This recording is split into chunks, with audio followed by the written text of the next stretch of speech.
São 14 horas e 4 minutos em São Paulo, 2 da Tri está de volta. O jornal A Folha de São Paulo alerta que brasileiros planejam guerra contra uma espécie de molusco invasor chamado mexilhão dourado. Esse molusco está entre as mais temidas espécies invasoras a afetar os rios do país. Nos últimos 25 anos, o molusco filtrador saiu de Buenos Aires, avançou cerca de 5.000 quilômetros continente adentro, tomando conta de várias áreas da bacia do Paraná, a mais importante do Sudeste e do Sul, e chegando ao Rio São Francisco. O plano anunciado é criar um mexilhão geneticamente modificado, um chamado mexilhão sintético, para acabar com essa invasão. Afinal, como essas espécies invasoras interferem na biodiversidade? Para falar sobre ecologia, falar sobre a preocupação com essas espécies invasoras da natureza e como o Colégio Objetivo trabalha na conexão aprendizagem e meio ambiente, vamos conversar hoje com o professor Luiz Carlos Bellinello, que é coordenador geral e de biologia do curso e Colégio Objetivo. Muito boa tarde, professor Bellinello, sempre um prazer recebê-lo aqui. Boa tarde, o prazer é todo meu de estar em contato com vocês e, evidentemente, com os nossos ouvintes, os nossos alunos que realmente estão precisando de alguma orientação, quem sabe, em relação à ecologia. E hoje nós temos também os internautas, né, Silvia? Sempre o nosso programa é ao vivo. Nós temos que lembrar sempre dos internautas também. Pode? Sim, não, e a participação é muito importante, principalmente porque esse é um assunto que cai bastante em vestibular. Nós tomamos o cuidado de pegar essa matéria, né, da Folha de São Paulo. Eu fiquei muito impressionada, professor, criarem um molusco geneticamente modificado, a preocupação que está acontecendo em relação a esses invasores da natureza, falando especificamente do mexilhão dourado. Quer dizer, um mexilhão sintético, ficou tudo meio bagunçado. Dá para a gente entender como funciona essa guerra contra esses invasores e quem são esses invasores? Então, realmente é um projeto da Federal do Rio de Janeiro. Então, tem um grupo de pesquisadores e eles estão fazendo o seguinte, o sequenciamento de bases nitrogenadas do DNA. Tá? E aí eles querem fazer o seguinte, a modificação dessa molécula de DNA de tal modo que nós podemos obter gametas desse mexilhão que transportam genes que vão provocar infertilidade. O que significa? Eles continuam se reproduzindo, os ovos são fecundados, mas a larva que se desenvolve não vai ser fértil. É isso que eles falam, que vai ter um colapso? Exatamente. Exatamente esse fenômeno é que vai evitar a proliferação intensa desse mexilhão. Porque esse mexilhão tem uma capacidade de reprodução incrível, mas ele é espantoso até. Por quê? Ele deve ter conseguido aqui uma região onde nós não temos os predadores para esse mexilhão. Que seriam? Que seriam normalmente peixes. Tá. Porque, você vê, esse mexilhão dourado, ele é originado da China, de rios do sul da China. E aí ele chegou aqui, possivelmente em Buenos Aires, a gente não sabe se é exatamente ali, através do famoso lastro de navios. É que eles, só aquela para explicar, água que o navio, que o navio elimina para o meio ambiente. Então, o que poderia ter? Esse lastro deveria ter as larvas desses animaizinhos, que se desenvolveram. Então, veio junto com o navio, é isso, professor? Isso, veio junto com o navio. Tá. Então, o que aconteceu? Esses bichinhos, eles têm uma série de estruturas que se fixam em regiões sólidas. No próprio casco de navio, em qualquer embarcação, em rochas, em tubulações, onde tiver algum lugar para fixar, ele se fixa. Tá. E aí a reprodução deles é espantosa. Ela é muito grande. Tá? De tal modo que dizem que cada metro quadrado de substrato onde ele pode se fixar, pode abrigar de 40 mil a 150 mil mexilhões. Nossa, cada metro quadrado. Mas é uma invasão mesmo. É uma invasão assustadora e preocupante. Então, existem várias maneiras. E uma das maneiras tá? Porque ninguém vai começar a colocar um pesticida lá na água desses rios. Sim. Porque realmente não tem cabimento, né? Então, uma solução, que eu acho que é uma solução muito interessante, é uma solução de alteração genética do mexilhão. Eles fazem uma alteração genética no DNA, laboratório? no laboratório. E aí Tá foi isso que põe de volta no mar? Aí, nós usamos o mecanismo, né, de transgênese, em que o material modificado é injetado nas larvinhas desses mexilhões. Daí para frente, os mexilhões, então, vão crescer a partir dessas larvas e esses agora vão produzir, né, gametas que agora ou são inférteis, que não conseguem mais fecundar, ou fecundam, mas a descendência dele não consegue mais se reproduzir.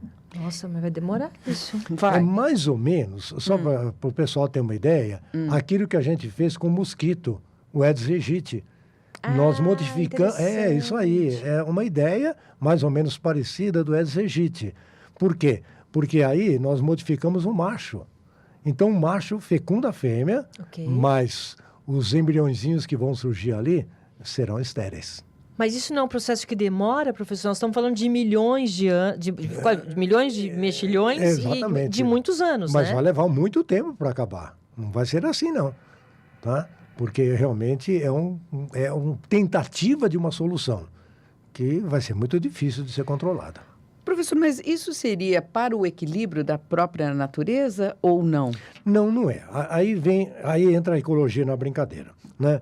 Porque cada espécie, lá na China, por exemplo, né, essa espécie, ela vive nos rios, uma boa, mas tem os predadores. Tem uma espécie lá que é muito conhecido lá, né, e aqui no Brasil também, só que é diferente lá. Tá? É uma espécie de piava. A piava é um peixe. Tá? E ele come esse mexilhão dourado. Bom, agora, o que acontece? Quando esse bicho chega aqui no Brasil, que é uma espécie que a gente chama de exótica, o que é que vai acontecer? Esse bicho não encontra nenhum predador aqui. Não tem o peixe para comê-lo. Resultado, ele está com a capacidade de reprodução livre. Então ele começa a se reproduzir de uma maneira muito intensa. Esse peixe só tem na China que come o mexilhão? É, porque o mexilhão dourado é endêmico da China. Olha, ele vive lá, tá certo? Ele não é nosso, ele foi importado. Tá? Acidentalmente, porque ninguém traz um bicho para enfiar no rio para esperar que aconteça esse tipo de coisa. Né? Então, foi acidentalmente, por isso que eu falo, junto com a água de lastro de navio, tá? Então, foi acidentalmente. E aí o resultado da coisa é que virou uma praga assustadora. Então, primeiro, não tem predador. Segundo, não tem parasita. Porque normalmente poderia ter um vírus, uma bactéria que ataca esse bicho e controlasse a população deles. E mais um fato muito importante, ele começa a alterar o meio ambiente. Como? Alterar como? Porque ele se alimenta, sabe do quê? Do plâncton, daquelas algas, daqueles bichinhos. Eu aprendi o plâncton que eu fui lá para a escola do mar. Exatamente. Então ele começa a se alimentar disso. Tá? Bom, o resultado da coisa.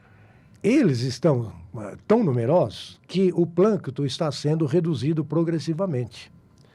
E isso vai interferir na nossa fauna, a fauna nativa. Por quê? Toda aquela cadeia alimentar que era utilizada, né? Tá certo? E utilizava-se o plâncton nosso, né? Simplesmente esse mexilhão está comendo. Então as águas estão ficando mais limpas. Isso é Portanto, bom? Não é. Porque a penetração de luz pode favorecer agora o crescimento de vegetação submersa. Olha pode isso, ser algas, Manu. pode ser outro tipo de... O plâncton protege para não entrar muita água. A partir do momento que o mexilhão come tudo, entra muita água, o sol, e afeta o fundo do mar. O caso do rio, né? Do rio. Do fundo. Então, isso favorece a multiplicação de outros seres vivos. E, por outro lado, acaba fornecendo também uma alteração nas espécies que normalmente tinham o seu alimento a partir de moluscos que já viviam ali. Porque os nossos moluscos, eles não são fixadores, eles se enterram na areia dos rios. Né? E os peixes se alimentavam deles. Resultado, o peixe não consegue consumir o molusco dourado. Resultado da brincadeira, só ele que está sobrevivendo. Isso é muito perigoso, então, né? Mas é muito perigoso. Catastrófico. É catastrófico, porque você destrói toda a nossa natureza. A natureza nativa está sendo progressivamente destruída, com favorecimento de algumas espécies, tá? E reduzindo muitas outras espécies. É lamentável. Mas e tem esperança para isso? O que está sendo feito para poder... Por enquanto, nada. Só esse Tá molusco. certo? É só sintético. limpeza, só limpeza. Nessas usinas hidrelétricas, por exemplo, eles têm problemas com as tubulações. Porque os moluscos entram na tubulação. Entram, eles vivem lá. Tá certo? Professor Belinello, mas aí é o Fecham a caos. tubulação. Porque se isso entra na... Você está achando que é? Perigo, Os por isso que filtros, estão criando uma guerra. sabe o filtro d'água? Sim. Tá certo? Eles, o que eles fazem? Eles se multiplicam ali e impede a filtração. E aí isso provoca nas turbinas uma série de problemas que precisam de uma limpeza com uma frequência enorme. Turbina. Agora, esse trabalho que está sendo feito pela Universidade do Rio de Janeiro, dá conta? Bom, toda pesquisa biológica leva muito tempo para acontecer. Tá? Vamos pensar em termos de, assim, uma pesquisa rápida, uns 10 anos. Bom, É. tá bom. Tá bom. Mas até em 10 anos, tá? Essa coisa já chegou na Amazônia, porque já atingiu o Pantanal. E do Pantanal para a Amazônia, está ali, é um passo muito rápido. Então, a preocupação é atingir a região amazônica. Se atingir a região, vai ser um caos. Bom, a gente está falando de água doce, né? Mas também acontecem esses invasores no mar. Nós estamos com o professor Carlão? Estamos? Boa tarde, professor Carlos Freitas. Boa tarde, minha querida. Boa tarde, mestre Belinello, nossos queridos ouvintes. Boa tarde. O professor, o Carlão, você está acompanhando aqui com a gente, falando desses invasores, né? No caso, especificamente, falamos do mexilhão dourado. E no mar, professor, quais são esses invasores mais perigosos e o que está acontecendo no mesmo nível, talvez, do mexilhão dourado? Sim, a gente, por exemplo, em Angra tem uma ocorrência, exatamente como você colocou no início aí, do coral-sol. O coral-sol é uma espécie indopacífica, tá? Ele originalmente também é encontrado nas Ilhas Galápagos, e ele também foi trazido na região, possivelmente em larvas embaixo de navio, e também por plataforma de petróleo, tá, na região. Porque existem estaleiros locais que o pessoal faz manutenção nas suas plataformas e esses animais foram introduzidos na região. Eles são muito bonitos, né? Tem uma aparência muito bonita, até quando eles começaram a se desenvolver na região de Angra, na década de 80, muitas pessoas até acharam, que bonito, é uma espécie diferente, né? É uma espécie que vai agregar a região, vai trazer mais pessoas para observar, mas na realidade as pessoas não conseguem perceber o desequilíbrio ecológico, que exatamente como o professor Belinello colocou, uma espécie exótica causa na região. Eles estão ocupando áreas que antigamente eram ocupadas por algas, esponjas, por outros animais.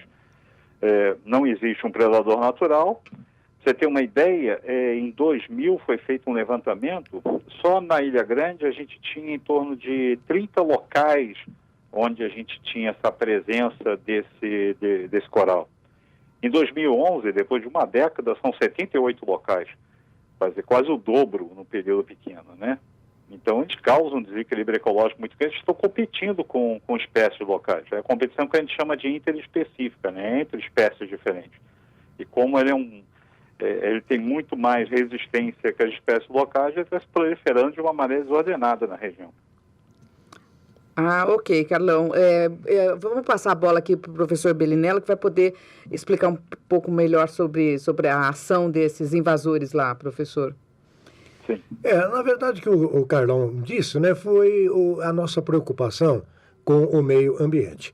Toda vez que nós introduzimos uma espécie num novo local, essa espécie pode provocar a ocupação de um habitat que é típico, né, para espécies nativas, e o resultado da coisa, elas não tendo, como o Carlão disse, competidores, tá? Não tem predadores, né? Não tem parasitismo, aquela história que eu falei, tá? Simplesmente essa espécie começa a se multiplicar e aí eliminar as espécies nativas. progressivamente as espécies nativas estão sendo eliminadas. Então, resultado, só dá ele.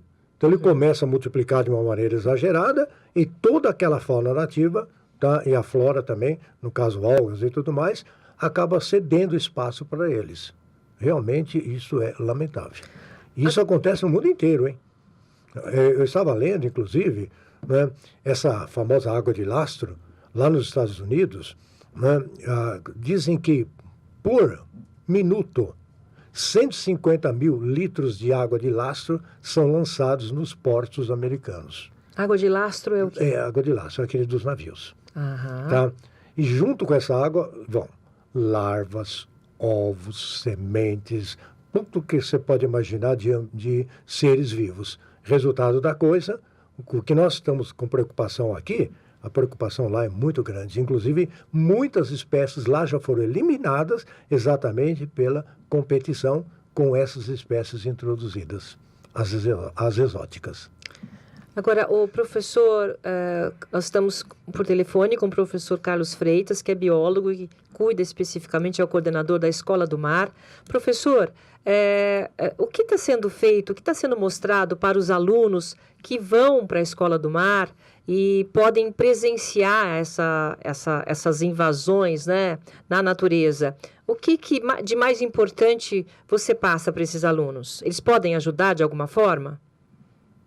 Sim, a gente aproveita, né, porque como eles fazem vários mergulhos na região, eles conseguem notar a diferença que está acontecendo. Como o professor Belinello colocou, essa competição vai fazer com que várias espécies sumam da região. Então eles vão a um lugar que, por exemplo, não tem a presença desse coral. Você vê outros organismos alojados, algas, esponjas, algum tipo de moluscos. E aonde eles vão e só tem a presença desse coral, eles só percebem que só tem a presença do coral mesmo. Tá entendendo? É uma espécie realmente muito, muito destruidora em relação aos outros, porque na realidade ela está literalmente ocupando espaço e competindo com outras espécies, não só na questão do substrato, se é no local que ela se fixa, como também na parte da alimentação, como o professor Belinello colocou, a questão do plâncton. Eles são filtradores, então eles competem demais com outras espécies. Então a gente está aproveitando para mostrar a interferência na cadeia alimentar, na questão das teias alimentares, da questão das competições interespecíficas que acontecem, e principalmente o desequilíbrio ecológico, que causa uma espécie que não tem um predador natural e está se desenvolvendo de uma maneira gritante. Até no primeiro momento, as pessoas têm essa impressão do que é bonito, olha, realmente ela é uma espécie muito bonita, mas na realidade o bonito que ela está causando visualmente hoje, a nível de destruição ecológica, é imenso. Ah, tá certo. Então, Carlão, eu quero agradecer, então, a sua participação aqui no Duas na Tri e até uma próxima, Carlão. Obrigada. Obrigado a vocês. Estou à disposição. Obrigada. Obrigado. Agora, diferentemente daqui, que está sendo feito um molusco transgênico, né? Vamos chamar lá, transgênico. No caso do coral do sol, não tem jeito. Não, por enquanto não tem pesquisa nesse sentido, né? Mas realmente o problema lá é tão grave quanto o nosso problema aqui nos nossos rios. Por quê? Porque é uma espécie invasora que está ocupando um espaço, né, onde ela não deveria ocupar, mas ela é muito mais vigorosa, ela é muito mais resistente, né? As espécies nativas são eliminadas progressivamente e elas vão cada vez mais aproveitando o ambiente, o alimento que elas têm e vai assim descontroladamente provocar um desequilíbrio violento ecológico. Professor, eu quero aqui fazer uma colocação, até comparando com o ser humano. Então, você tem o planeta, você tem o mundo onde, por exemplo, você tem guerras. Então, você tem os países constituídos, os territórios e tudo mais. Aí entra a guerra e aí há uma destruição e o mundo acaba se reformulando e se colocando e as guerras, né? No ambiente, vamos dizer, orgânico, isso também não procede? Então, Malu, se eu fizesse a comparação, realmente é uma guerra. É uma guerra, pelo que o senhor está descrevendo, é uma guerra. O jornal, inclusive, fala, é uma guerra contra eles. É uma guerra com perdedores e vencedores. No caso específico que nós estamos comentando, né, o molusco mexilhão, ele é o vencedor. Então, o que acontece é que muitas espécies nativas se a coisa continuar desse jeito, serão simplesmente eliminadas. O que significa que uma nova biodiversidade deve acontecer, não só lá no mar, como também uma nova biodiversidade vai acontecer aqui nos rios, nos nossos rios. Porque a natureza se ajusta, é isso? A natureza sempre se ajusta. Não tenha dúvida quanto a isso, né? Mas acontece que aquelas espécies que foram eliminadas naquele local não voltarão mais. Por isso, esse é o problema.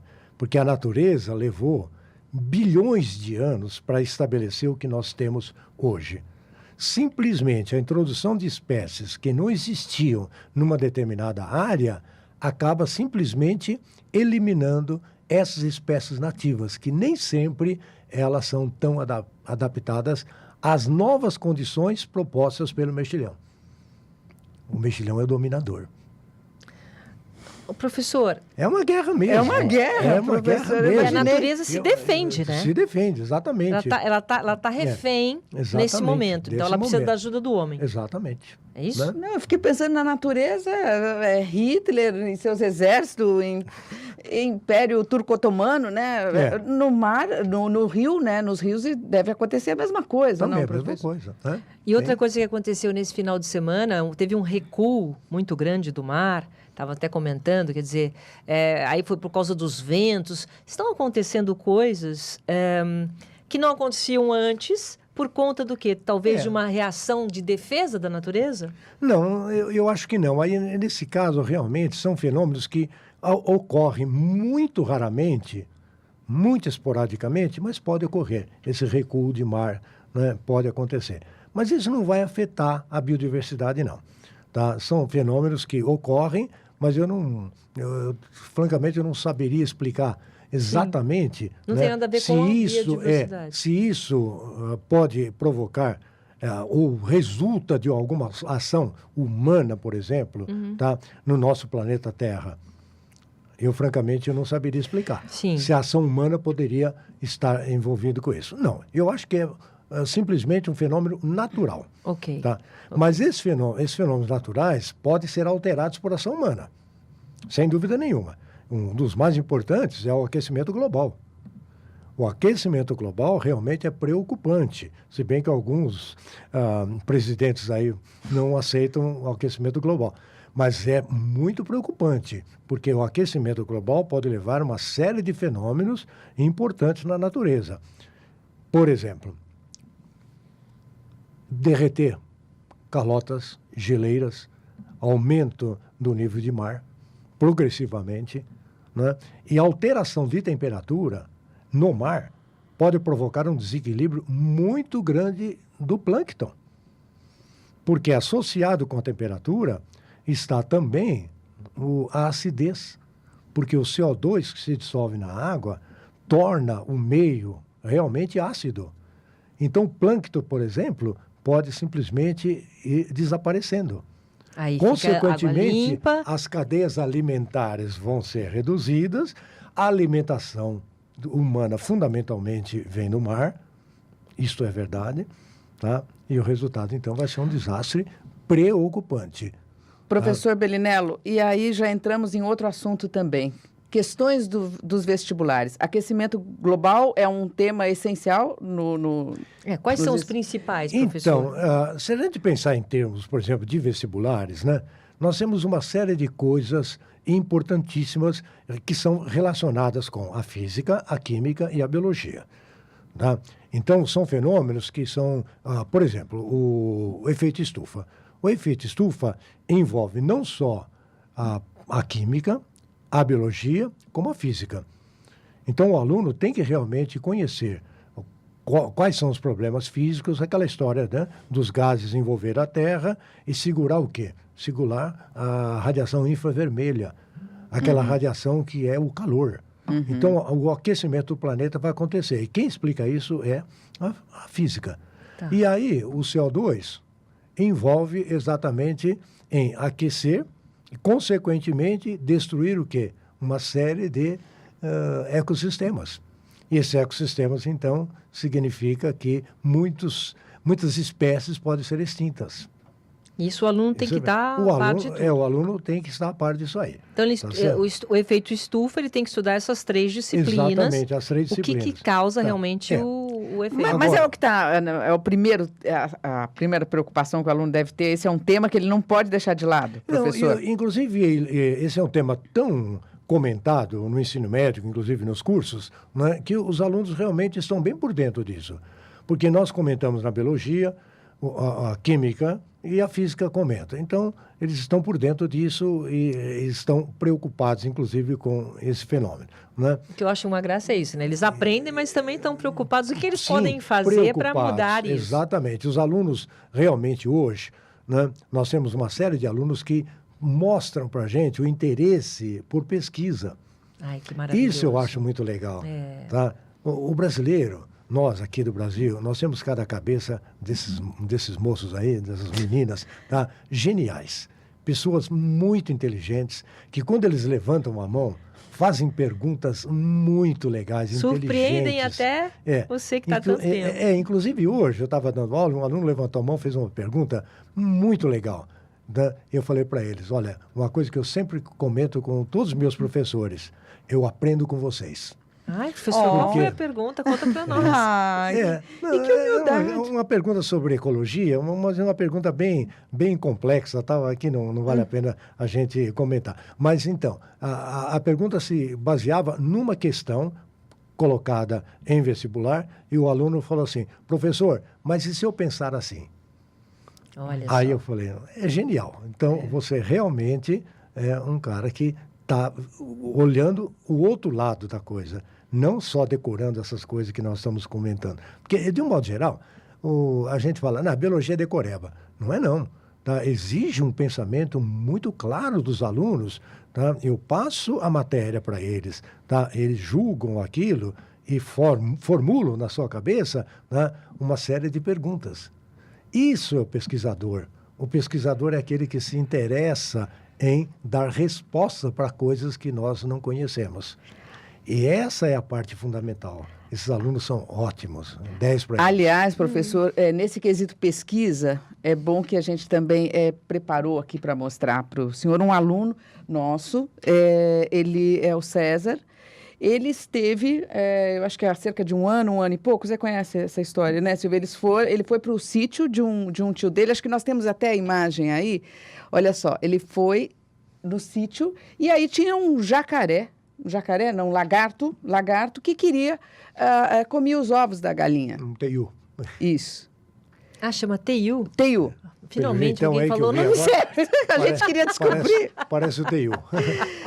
Olha só, A e gente olha lá, achou que era professor. tuiuiu, então Não, o tuiuiu TU é é um pássaro. lagarto. É.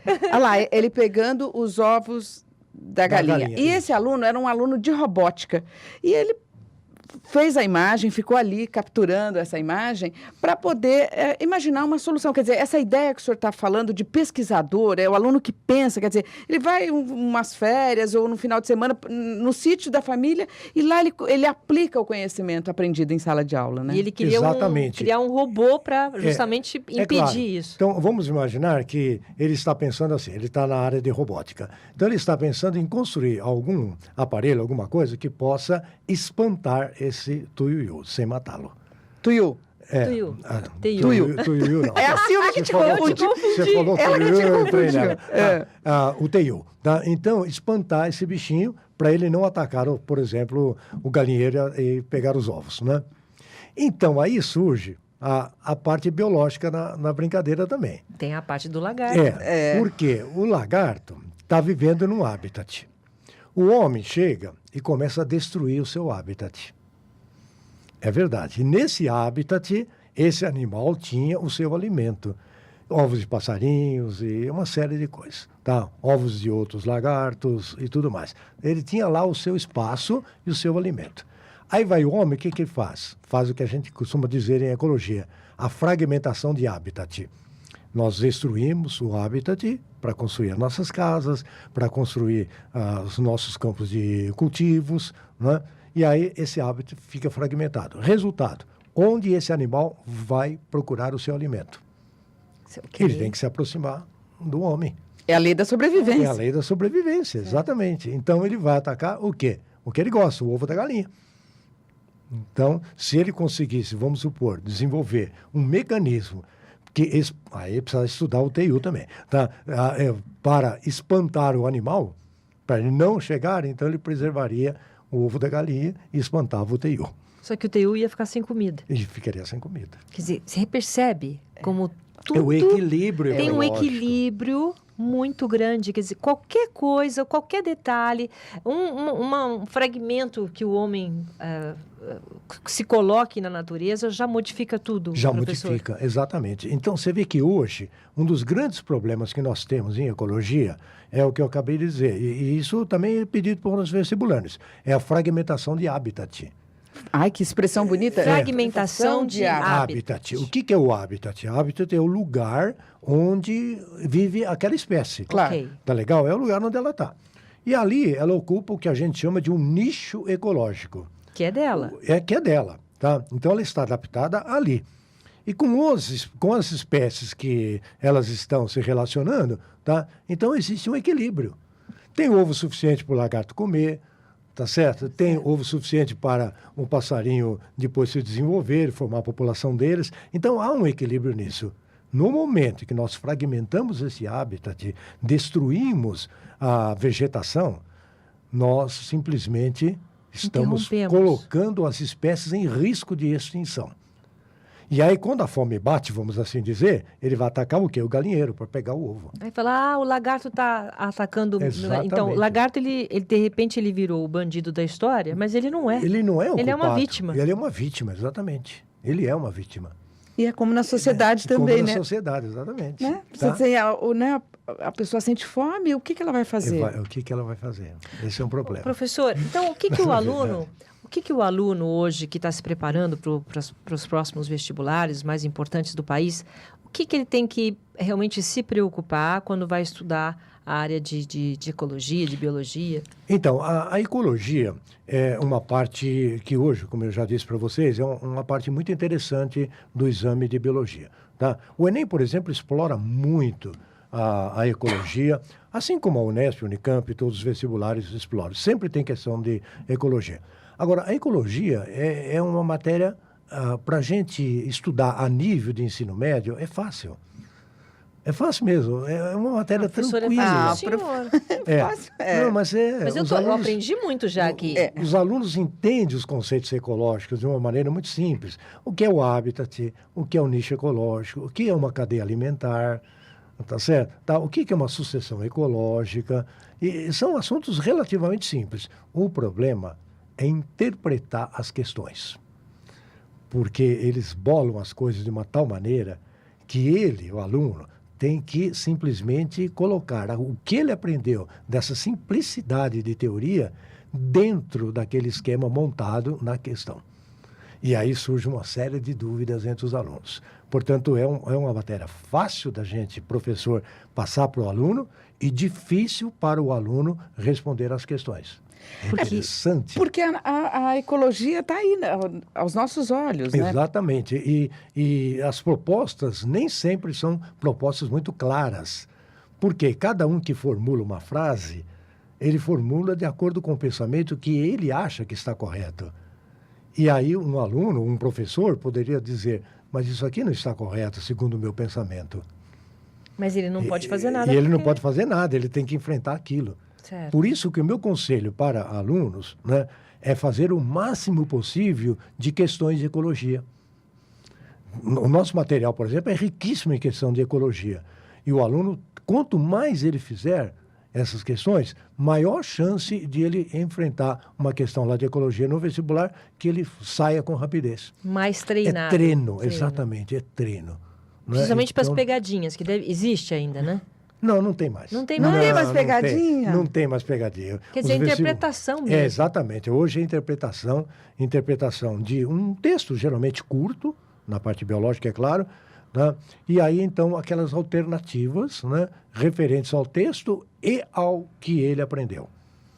Porque Entendi. não é só o texto. O Enem tentou criar, inclusive, um tipo de seleção em que era só interpretação de texto. Mas aí houve uma gritaria entre as universidades dizendo que eles precisavam de conhecimento. precisavam de conhecimento. Então, o que acontece? O aluno tem que interpretar aquele texto, tá? E, baseando-se no texto e no conhecimento dele, responder à questão. Certo? Então, precisa ter conhecimento. Hoje, os vestibulares, inclusive o Enem, é de conhecimento. Né? Então, ele precisa saber o que é um hábitat, o que é fragmentação. Eu estou falando de fragmentação porque é questão do Enem. Tá? A fragmentação de hábitat, o que é um nicho ecológico, o que é uma sucessão ecológica. Né? Então, são fenômenos que acontecem, a gente está vendo a todo instante acontecer, e o aluno tem que interpretar aquilo lá numa boa, baseando nos conceitos ecológicos. Professor, agora como é que ele pode, para ele, vamos dizer, ajustar isso, entender essa questão? Porque são questões, às vezes, difíceis, né? Professor, e intelectualmente, como é que ele se prepara para isso, o aluno? Bom, aí depende de uma série de coisas. Primeiro, um ensino básico fundamental. Eu acho que o grande problema do Brasil, eu não quero entrar nisso, tá? Mas o grande problema do Brasil é o ensino básico. Nós temos um ensino básico, para a maioria deles, muito deficiente. Muito, muito, muito. Às vezes, professores mal preparados, sabe? Tá, então, não vou entrar muito nisso, não. Mas, agora, dependendo daquele ensino básico, aí quando ele entra no ensino médio, o ensino médio exagera muito na quantidade de matéria. Por que motivo? Porque o programa é dado pelas universidades. Certo. São elas que dão esses programas. Esses programas que a gente tem que vencer. Tem coisas que eu acho que eram completamente desprezíveis. Por exemplo, por que um aluno precisa conhecer o ciclo de vida de um musgo? Do Meu musgo? Deus, para que isso? Do musgo, ciclo de vida do musgo. Conhecer o musgo, tudo bem, mas... Eu acho engraçado o professor ficar... Colocar o ciclo de vida... Indignado. O ciclo de vida... Deve ser importante o musgo para alguma coisa, não é? Para quê? Para escorregar e cair quando anda nas pedras? Então, na verdade, né? Então são assuntos que poderiam ser simplesmente eliminados. Mas eles querem que a gente continue dando coisas desse tipo, coisas assim, vamos dizer, do passado, né? Sim. Tá certo? Eu acho que a gente deveria ter um ensino, né? Mais ou menos no estilo que a gente está dando hoje aqui no nosso colégio e curso objetivo, no ensino mais assim de interpretação. Então, interpretação. E é isso que eu estou falando. Interpretação de textos de coisas reais. Associado com o conhecimento que nós estamos passando para eles. Certo. Isso é fundamental. O conhecimento e a interpretação do texto. Saber, entender o que ele está lendo. Isso é fundamental. Tá? E isso que eu acho que é a deficiência do ensino médio. Do ensino médio, desculpa, do ensino básico. Então, professor, mas aí como que o aluno do objetivo, como é que ele se prepara ainda mais? Porque pelo que o senhor está explicando, isso é fundamental, quer dizer, ele pode ter todo o conhecimento, mas se ele não souber interpretar isso na hora da prova, é complicado. E como é que ele se prepara para poder interpretar melhor as questões? Malu, só tem uma resposta para isso. Fazer o curso. Leitura. Fazer o curso objetivo. E fazer o curso. Tá E leitura, professor? Leitura. Leitura de tudo? Leitura de tudo. Não só de biologia? Não, leitura total. Pergunta para algum aluno, o quanto você lê de jornal ou notícia de jornal como você acabou de ler da Folha de São Paulo. Eu pergunto na sala de aula, alguém leu alguma coisa sobre o mexilhão dourado? Olha. Que saiu em várias publicações por aí. Tá? Ninguém respondeu o que leu. Ah, você perguntou hoje? Perguntei, claro. Olha! Tá? É exatamente para a gente ter ideia. Então, eles não leem. Muita gente fala, eu não tenho tempo, professor. Tá? Então, essa falta de leitura que vem lá de baixo, não é? E isso aí vai provocando, sei lá... É um efeito dominó, né? Começa aqui, depois... Ele não vai entender mais, interpretar textos. Esse é que é o problema. Eu acho muito difícil. Mas para quem estiver se preparando aí, é importante, então, que ele leia tudo. Porque isso eu achei que era, no caso, para se preparar para a sua matéria, eu imaginei que era só de biologia. Não, ele pode interpretar texto também lendo outras coisas. Lendo outras coisas, exatamente. Isso aí é fundamental, a leitura é fundamental. Que, infelizmente, hoje, a gente vê, né? Eu tenho netos, né? E sei dessa história. É sempre no dedinho lá no celular e tudo mais, né? Então, resultado da coisa. Quem lê tem um aproveitamento muito melhor. Fica a dica, então. Fica a dica. Fica dito. Exatamente. O segredo é ler. Ler tudo, gente. Está sempre atualizado. Ler, interpretar, tá certo? Eu falo para eles, pegam um jornal, uma revista, quando você não conhece a palavra, tem um negócio do lado, chamado dicionário. Isso vai lá mesmo, e pega. O famoso dicionário. Exatamente. Ou mesmo ler no iPad, você vai criando Você vai o criando, hábito não também. interessa onde você está lendo, mas precisa ler. A leitura é fundamental, em qualquer área. Tá? Isso vai facilitar depois a redação. Sim. Ele tem uns pensamentos claros, e aí, então, ele expressa de uma maneira bonita, é o tal da nota 1000 da redação. Muito bem. Olha, É verdade. Tá? A biologia é assim, a biologia é leitura. A gente lê o tempo inteiro. Eu Está leio aprendendo o inteiro. tempo todo, né, Todo professor? tempo, claro. Isso é, a biologia é uma ciência que está numa expansão assustadora. A cada instante tem uma novidade dentro da biologia. E eu, por exemplo, gosto muito de estudar. Então, cada novidade que aparece, eu conto para eles. Não assim, 2 minutos, 1 minuto, olha, aconteceu isso está acontecendo. Então, isso é interessante porque desperta. A minha intenção não é só entrar o aluno na universidade. A minha intenção também é despertar interesse, principalmente pela pesquisa. Muito bem. Pesquisa. Professor, muito obrigada, viu? Pela sua presença aqui. Mas que isso. Foi Queremos maravilhoso. agradecer ao Faltou falar Obrigado, alguma sim. coisa, não? Não, muito obrigado. Eu gosto de estar presente com vocês. Mas Tá? até o Legal. final do ano ainda teremos Sim, outras oportunidades. claro, com certeza. Professor Luiz Carlos Bellinello, que é coordenador pedagógico geral e de biologia do Colégio e Curso Objetivo. Muito obrigada, professor Bellinello. Sempre um grande prazer Obrigado recebê-lo vocês. aqui. Tá, obrigado. Obrigada. Tá.